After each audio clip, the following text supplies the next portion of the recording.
The blistered world of the Kalahari Desert is a haunted realm. Dust devils patrol a seemingly empty landscape, and scores of tracks dimple the vacant terrain, as if laid by ghosts. But in this land of enigma, wildlife does exist. Ever taunted by the promise of rain, they wait in the wings for the cue to emerge. Finally, forces mingle in just the right combination.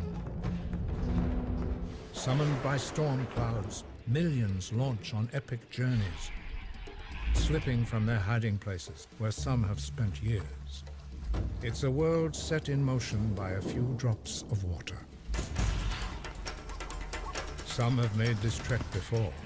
For others, this will be their first. A test of supreme courage through a desert that shows no mercy.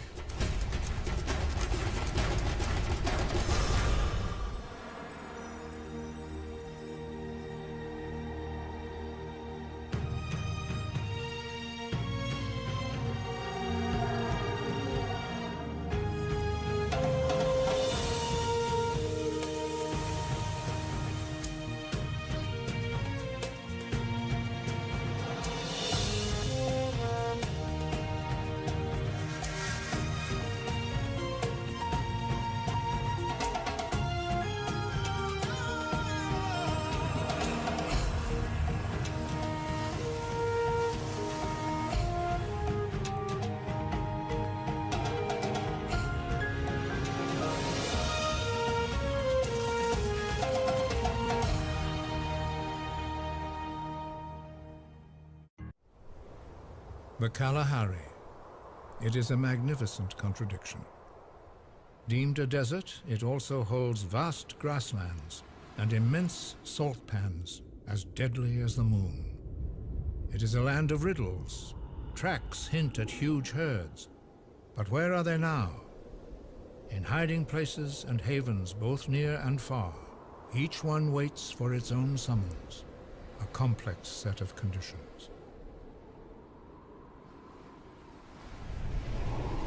And in years when all the right elements come together, they produce an explosion of life. Into Botswana's Kalahari sands runs a great river, the Okavango, creating a lush paradise 1,000 miles from the sea.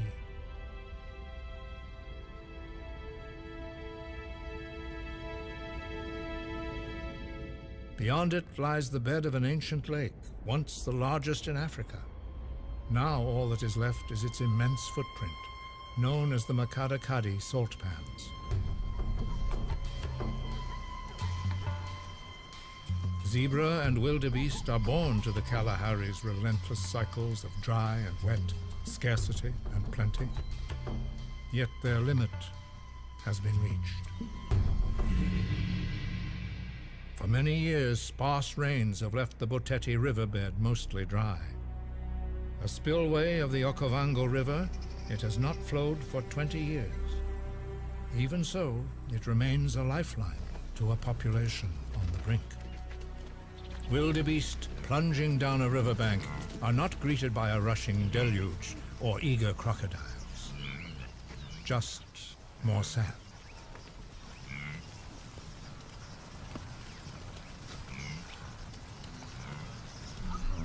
Nevertheless, thousands of animals that depend on surface water for survival must trek to the Boteti during the dry season to drink from its dwindling seepage pools.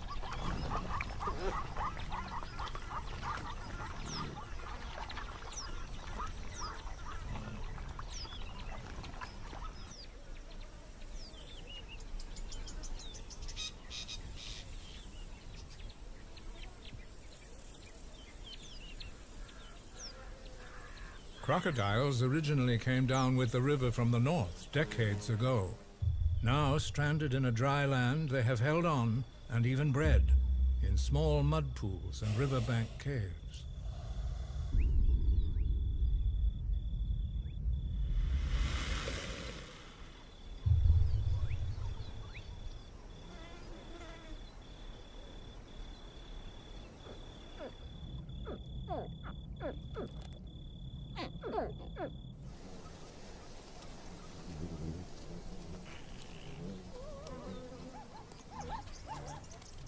Months after the last rains fell, some animals devise ingenious strategies to find clean water in the dry riverbed.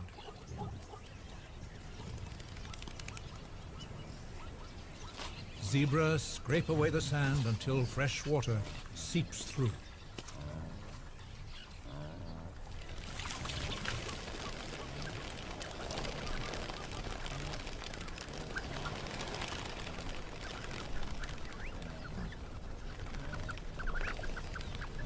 Hundreds of sand grouse take advantage of the clean pools made by the zebra and wildebeest herds.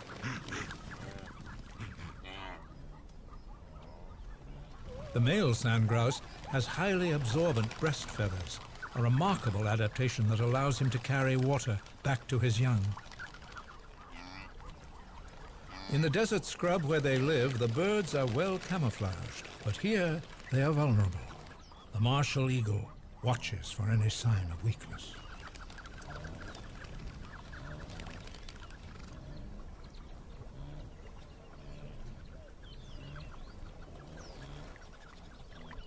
Sand grouse only spend seconds drinking and dunking their feathers before flying back to their nests, which can be up to 50 miles away.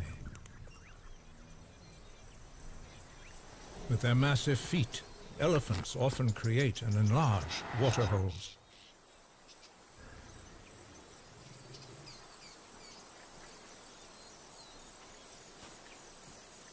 They can also bore holes with their trunks as deep as 6 feet into the sand to reach clean water.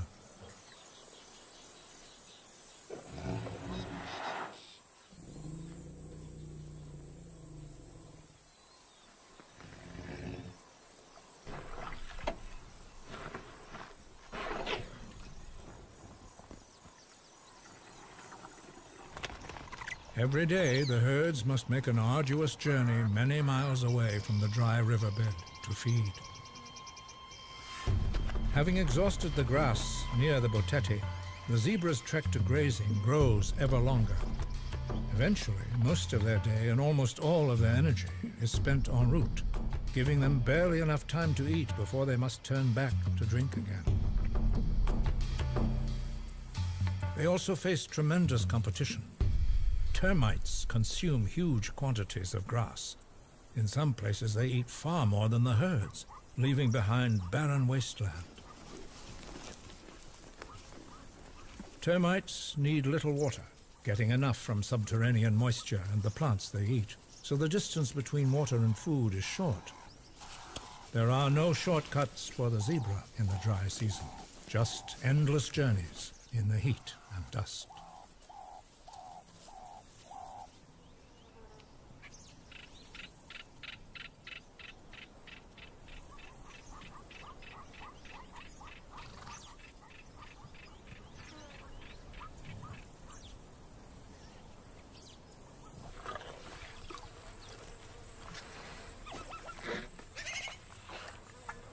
While the rest of the herd grazes far away, an abandoned foal is trapped in a desperate struggle.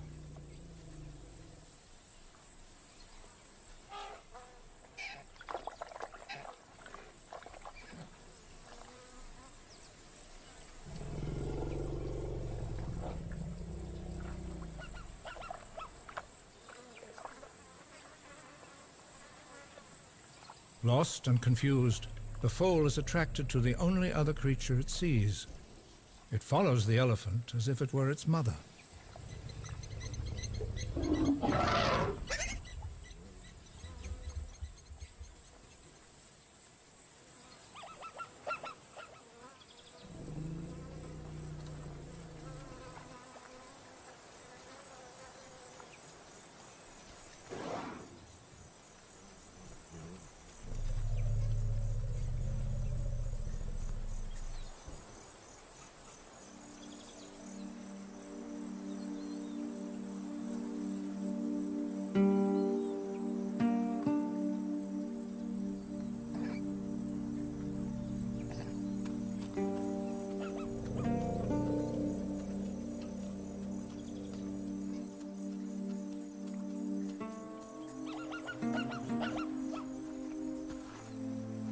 Although it has been rebuffed, this orphan has nowhere else to turn. It stubbornly clings to the elephant, though it has no hope of winning him over.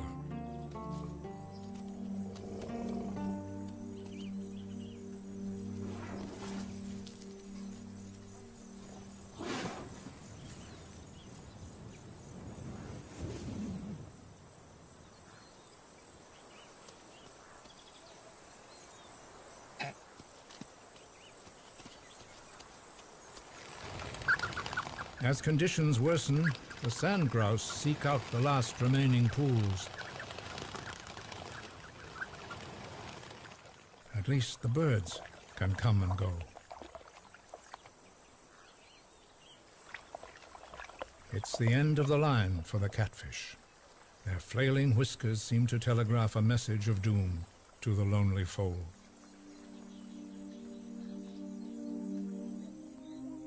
But suddenly, it is rescued by familiar calls. The herds have returned from their trek to the grasslands.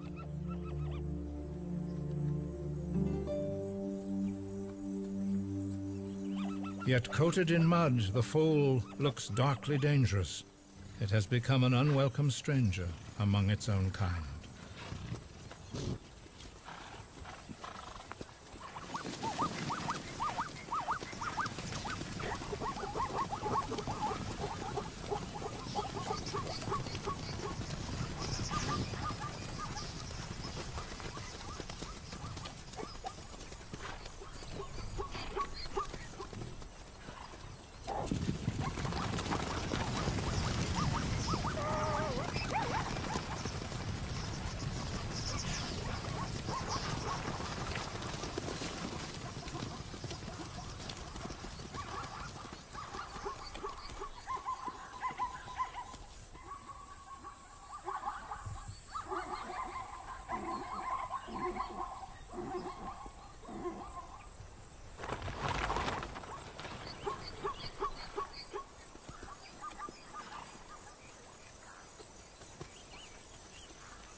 Through gathering clouds and a distant rumble of thunder, the herds know their moment has arrived.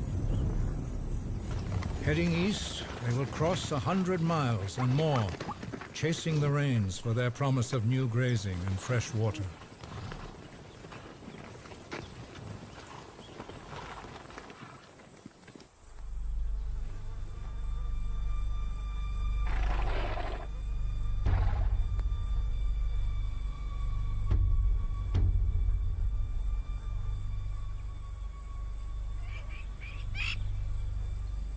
But for some, it is too late.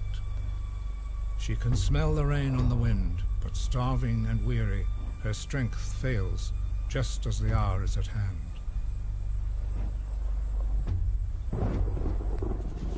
But the foal is in luck. Here's a chance to wash away its shadow coat.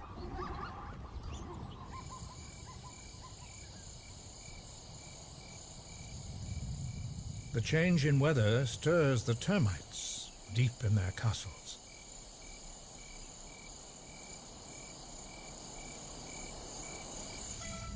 Masters of their own environment, they maintain an air-conditioned haven in the heart of the desert. With hundreds of thousands of insects in each colony, termites probably comprise the single largest animal mass in many parts of the Kalahari. Only specialized predators can assault their clay fortresses. The pangolin is equipped with powerful claws, armor, and a tongue half as long as its body.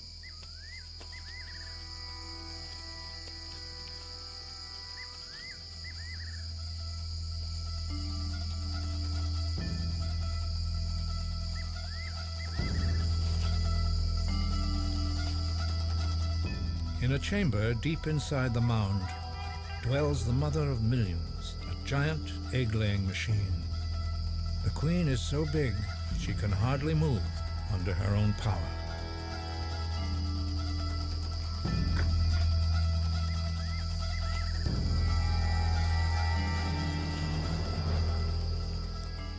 She will not even fit through the exit unless the workers widen the door.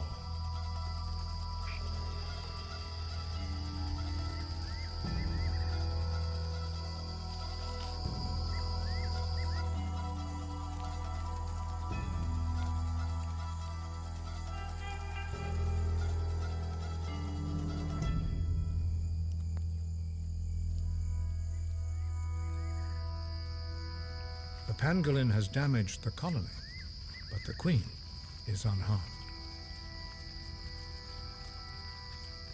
The termite numbers will quickly recover once the structure is repaired. Dawn finds the last of the zebras leaving the Boteti.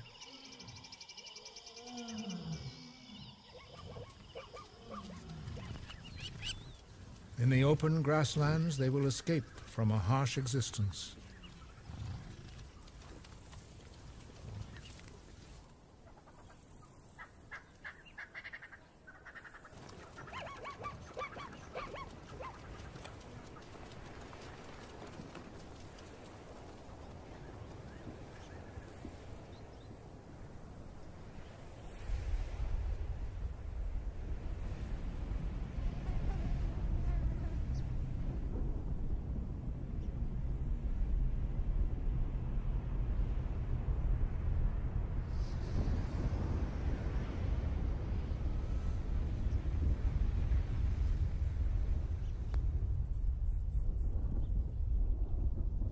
On the wings of the storm comes an astonishing spectacle. Flamingos stream through the desert skies by the tens of thousands. They have flown from their coastal feeding grounds without rest. How they know the rains are beginning from 1,000 miles away is a mystery.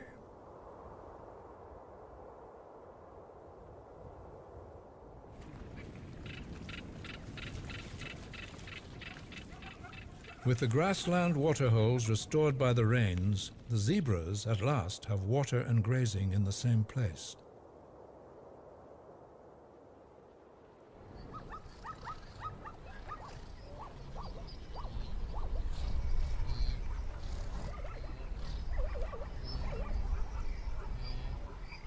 The herds fan out over thousands of square miles of rejuvenated grasslands, while the flamingos fly to their ancestral home. In primordial times, when this was a wet region, most of southern Africa's flamingos may have lived permanently around the ancient lake called Makadakadi. Today, they return whenever that lake is reborn.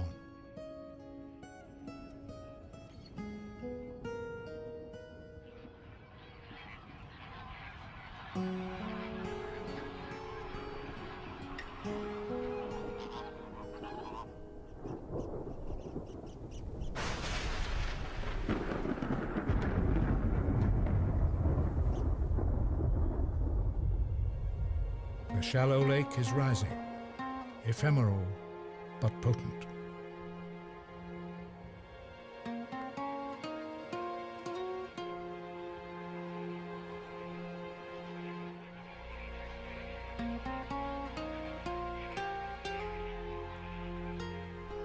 When mixed with water, dormant animals on the ancient lake bed come to life, producing the favorite food of flamingos. Beneath the insects, blue-green algae emerges from microscopic spores. In its dormant state, it can endure 100 years without rain.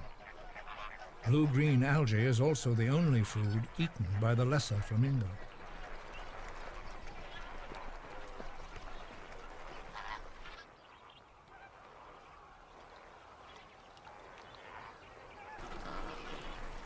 The paler and much larger greater flamingos whisk up brine shrimp from the muddy bottom, as well as other invertebrates. If the heavy rains continue, the flamingos will breed at the nesting sites they have used for thousands of years.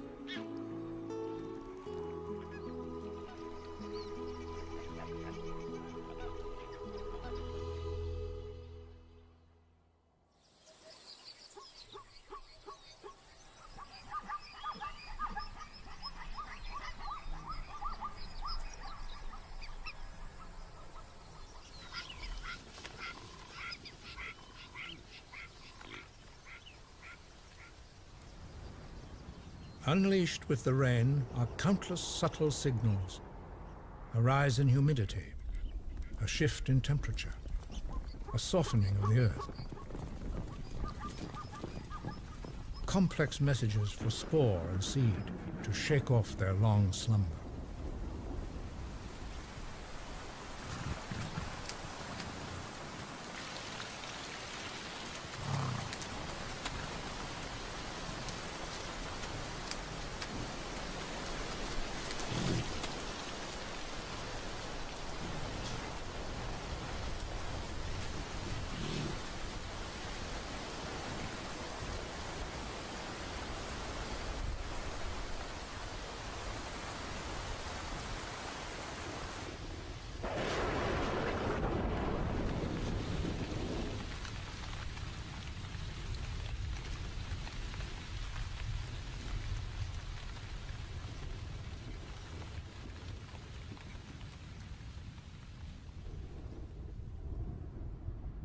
All the elements finally come together, promising a great awakening and a new generation of life. Torrential rain will unlock the self-made tomb of one of the Kalahari's most surprising residents.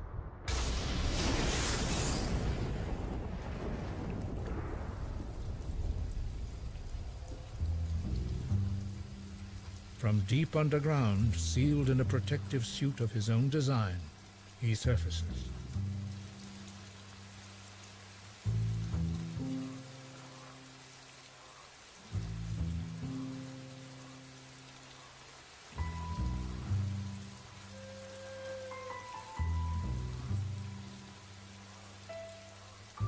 The African bullfrog, as big as a dinner plate, appears to have two large ambitions: to feed and to breed.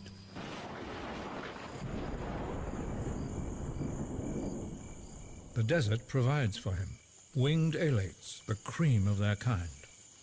The only termites able to mate, these potential kings and queens have been specially prepared for this moment. But now their plump bodies are coveted by every creature in the bush.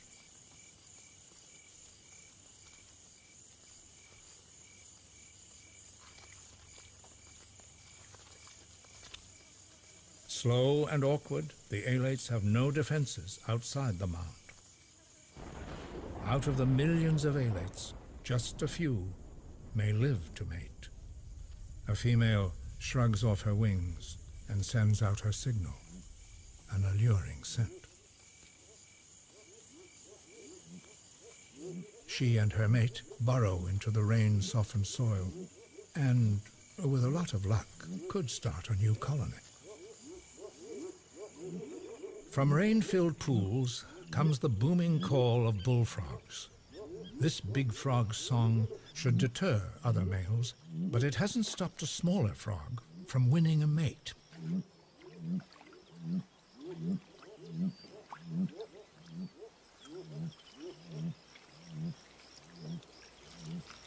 The female's job is simply to lay eggs.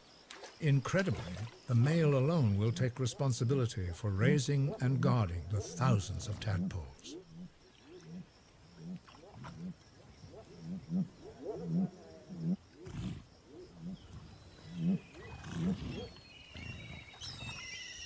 Kites, eagles, buzzards, and falcons all time their migrations from distant lands to cross the Kalahari just as the termite alates emerge.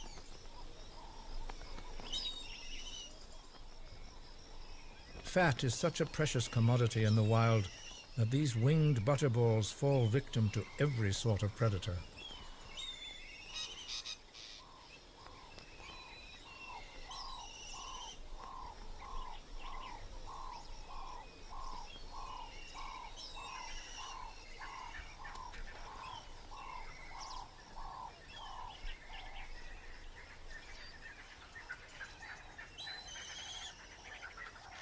The sand lizard must catch them before they take to the sky.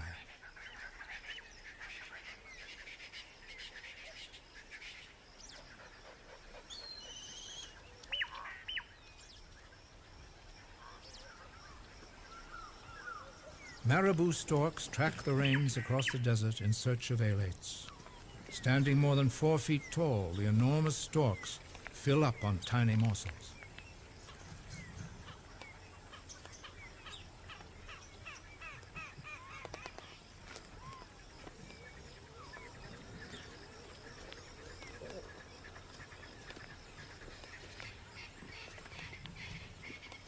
The bounty of termites brings Africa's bateleur eagle, together with the Russian steppe eagle.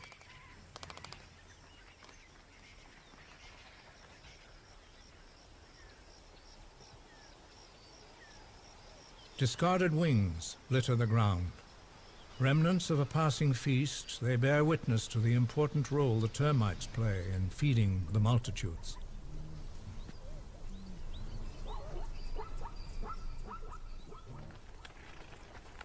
In the rain's wake, the desert blooms, and a profusion of life, from the magnificent to the minuscule, bursts forth across the Kalahari.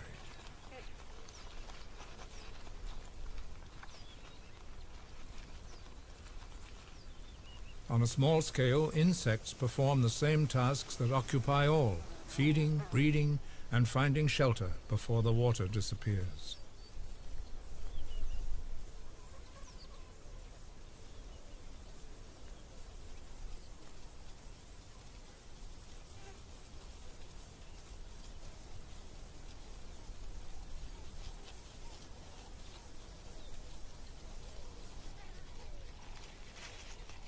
Some animals only take a few days to complete the cycle. Others will need months. The longer the process, the greater the risk.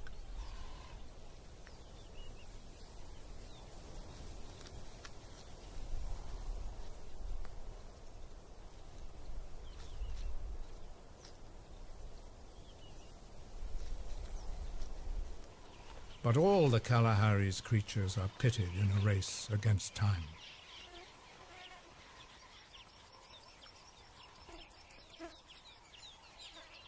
A few weeks ago, this waterhole was a barren patch of earth. Now it bustles with a tadpole mob. Feeding on algae, they suck up all within reach. But their ever-watchful father eats nothing. As their sole protector, he must ensure the safety of his offspring.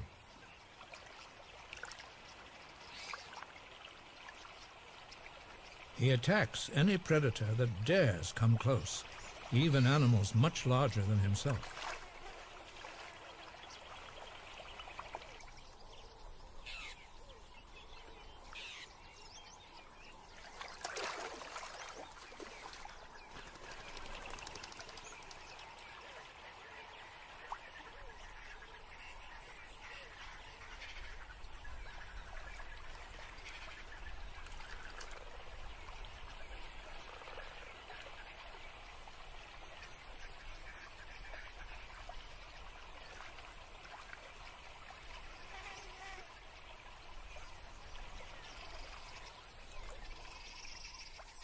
With water and algae running short, the father frog comes up with a remarkable solution.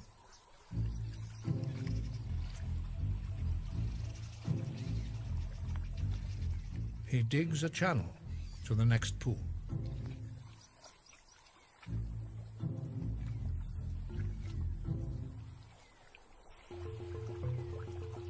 Upon the bullfrog's signal, the tadpoles rush through.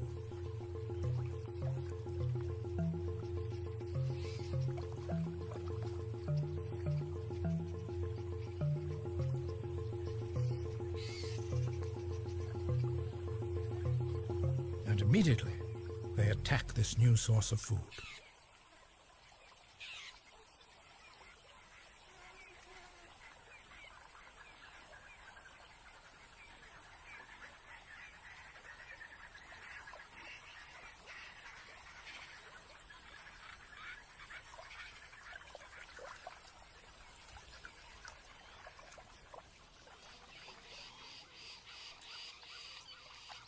By the time they're 2 inches long, the tadpoles have sucked up every edible morsel from the pools. Fortunately, their new legs open up new possibilities.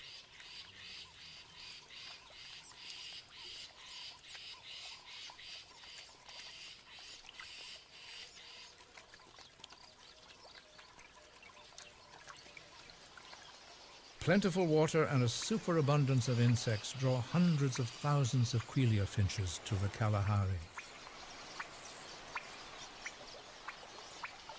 In some breeding colonies, staggering numbers of tiny woven nests weigh down acres of acacia trees, promising a future population explosion.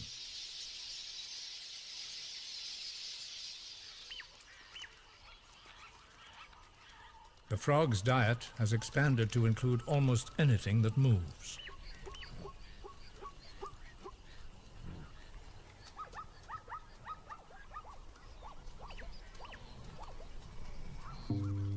For 3 weeks, the male frog has fasted, while his tadpoles have fed ceaselessly. Now, he snaps up whatever comes his way: snakes, rats, other frogs, and yes, sometimes even his own young.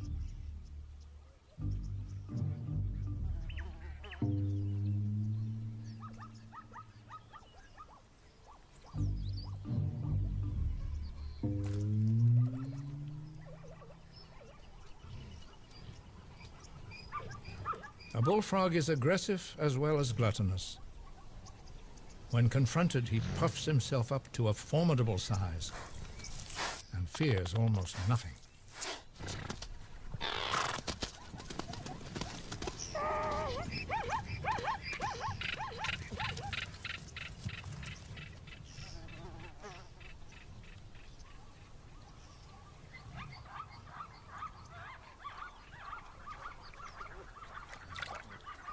Master of the pool, he will remain vigilant. Compared to life at the Botetti pools, this must be a paradise for zebras. Free from the exhaustion of just staying alive, here for a time they play, fight, and mate.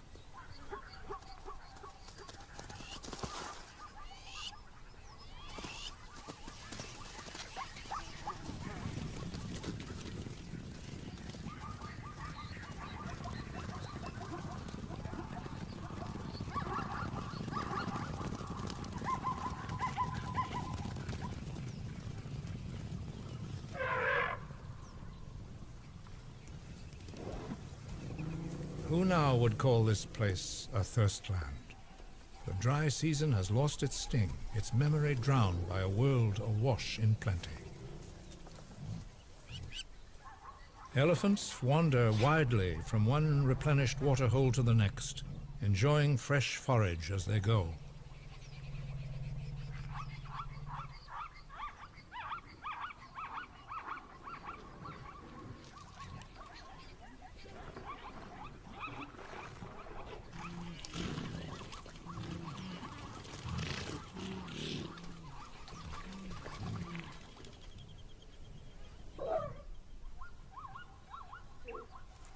The zebras must make the most of the abundant water and grass, for these days are fleeting.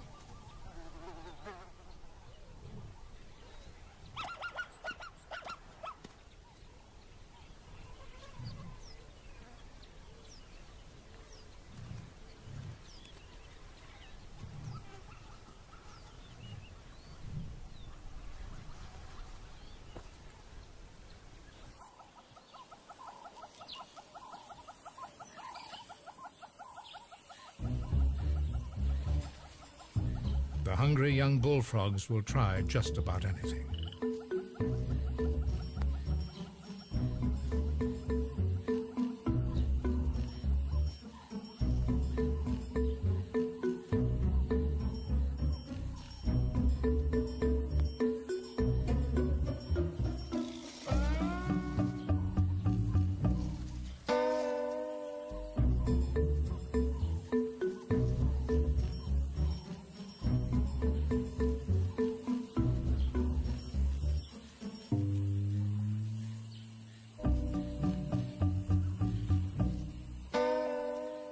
The rove beetle is protected by its repulsive taste.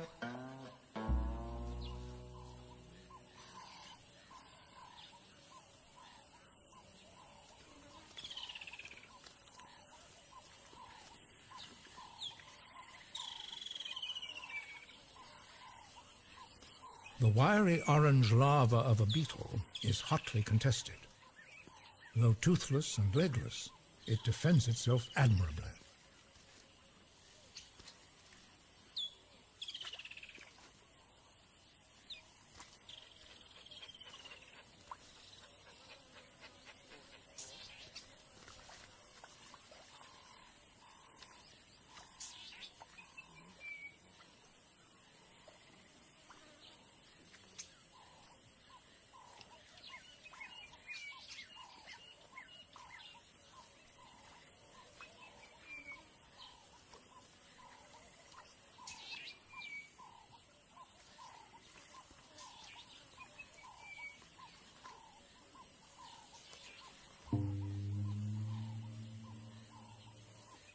The larva puts up a good fight even after its capture.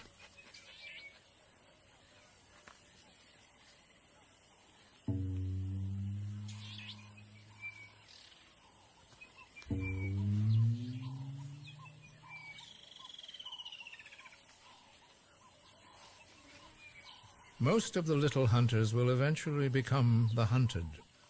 The woodland kingfisher preys mainly on insects, lizards, and little frogs.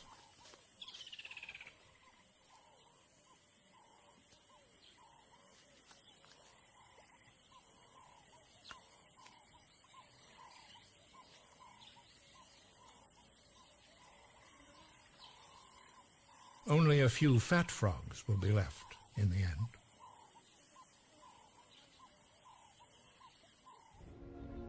The phenomenal rains have created spectacular breeding for the flamingos.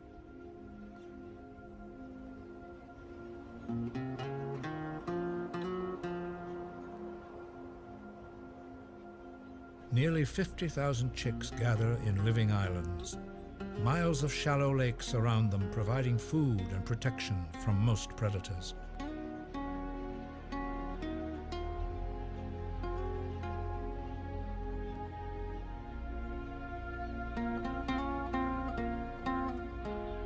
Three separate waves of breeding have produced chicks in various stages of development.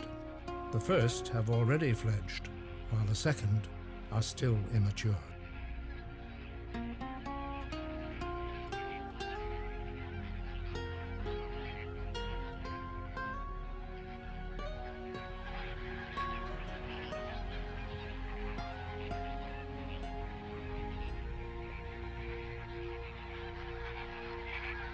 The third wave has yet to hatch. Thousands of eggs are being brooded in the flamingo's distinctive nests, a potential catastrophe. For all around are signs that time is running out. The water is receding rapidly.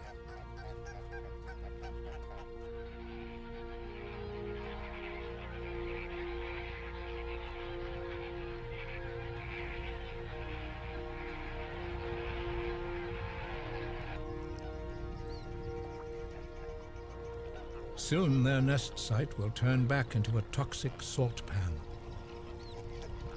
The grasslands, too, are quickly drying out, a signal that it is time to leave. The acacia trees writhe with quelea finches, which have multiplied in the billions. Before they go, a host of finches reap a bountiful harvest, an ocean of grass seed.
After their season of renewal, the herds retreat to the Botetti pools.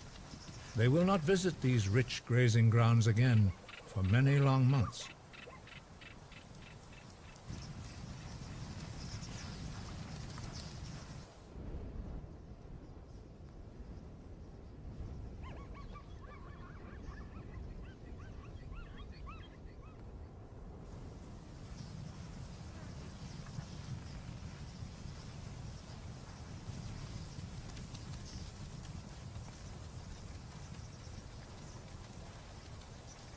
With the departure of the herds, the grasslands seem deserted. But a few creatures remain. They have their own ways of coping with the harsh times to come.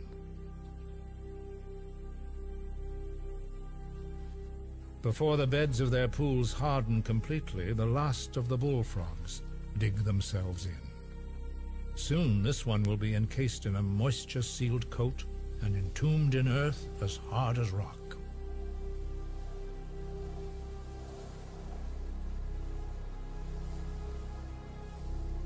It may be many years before he reappears.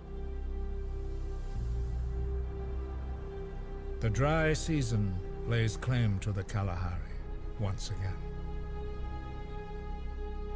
On the salt pans, water and time are running out, marooning the chicks in a hostile landscape. The only water left is north of the nesting colony at the pan's edge. Most adults have flown to this last haven, but the unfledged chicks must make this journey on foot. They will walk more than 100 miles, and many will die.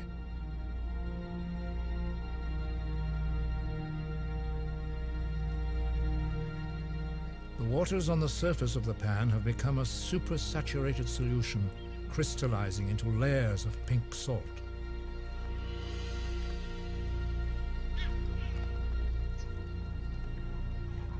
Forced to leave, all the flamingos gather at the pools on the pan's edge, far from their young.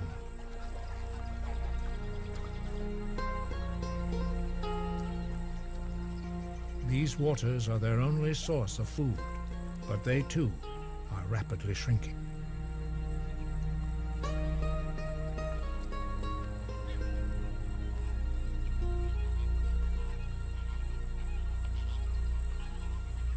The water around the nesting sites has vanished altogether.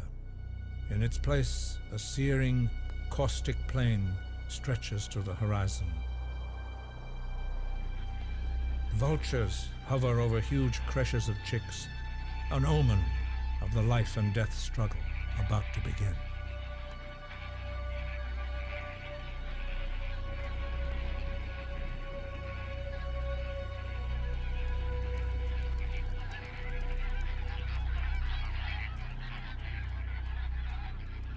Spurred on by the adults, thousands of chicks now embark on a forced march.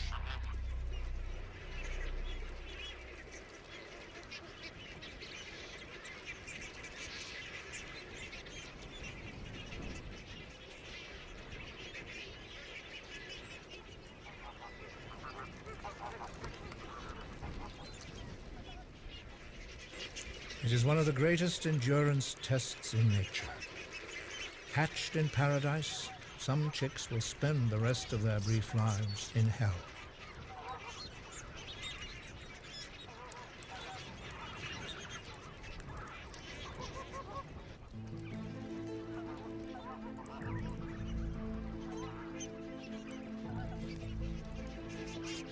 Hobbled by mud and tender age, their cause seems hopeless from the outset.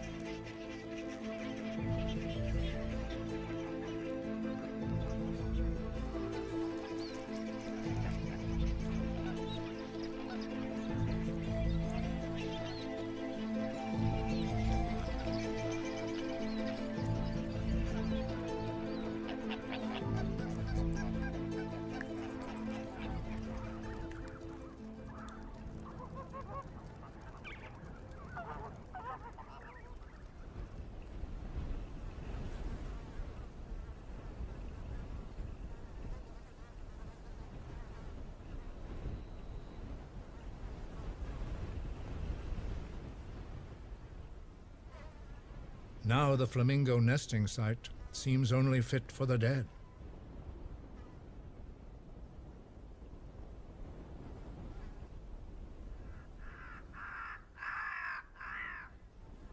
And those that prey on them.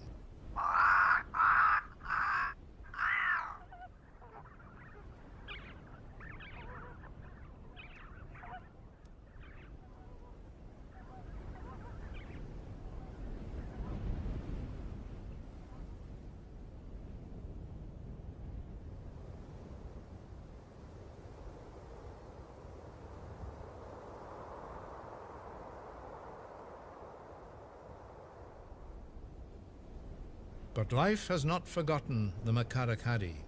It is only hidden. Camouflaged as grains of sand, the eggs and spores of the lake's tiny creatures lie dormant, waiting for the rains.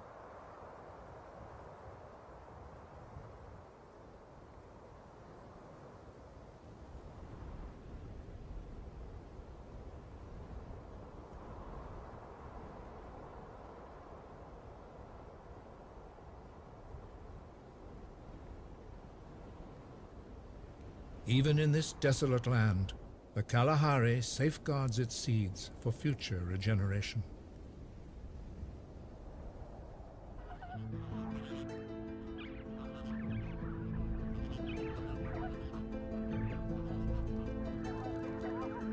Days turn to weeks, yet still the chicks persevere.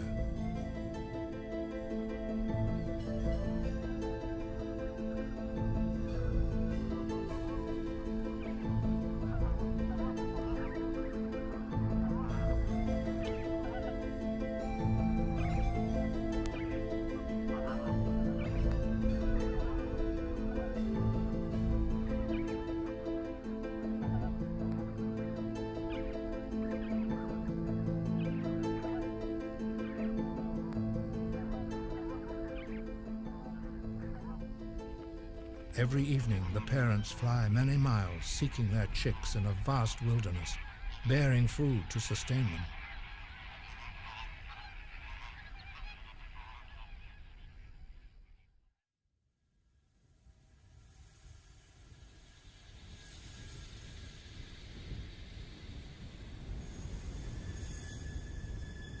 The young birds stagger on, following their parents' lead. But the adult's approach changes with the wind, and the chicks drift off course, sometimes doubling the length of their agonizing march.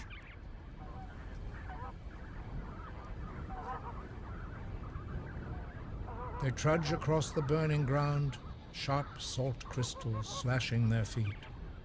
And some of the smallest chicks are doomed by a crueler burden. On the tips of their wings, balls of mud have set as hard as concrete.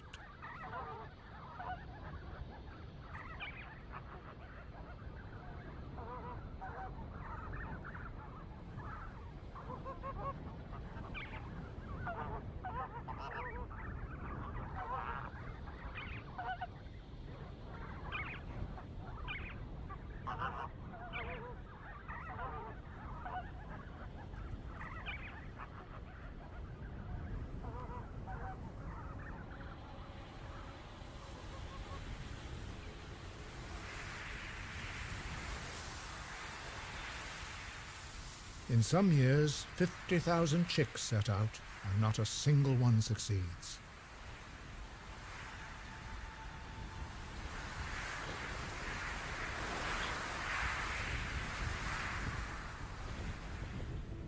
It is no mirage. This year, many of the chicks have made it across the Great Salt Pan.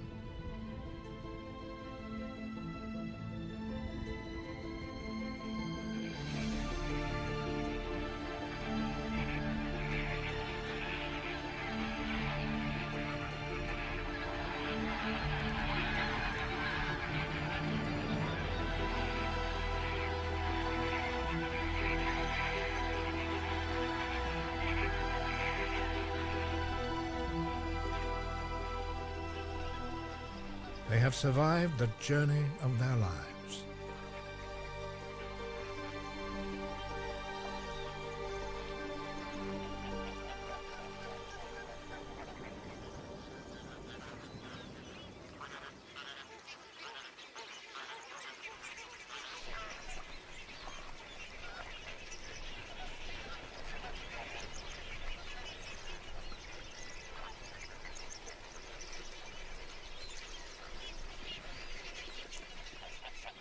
But here, at the edge of the salt pans, there are other dangers.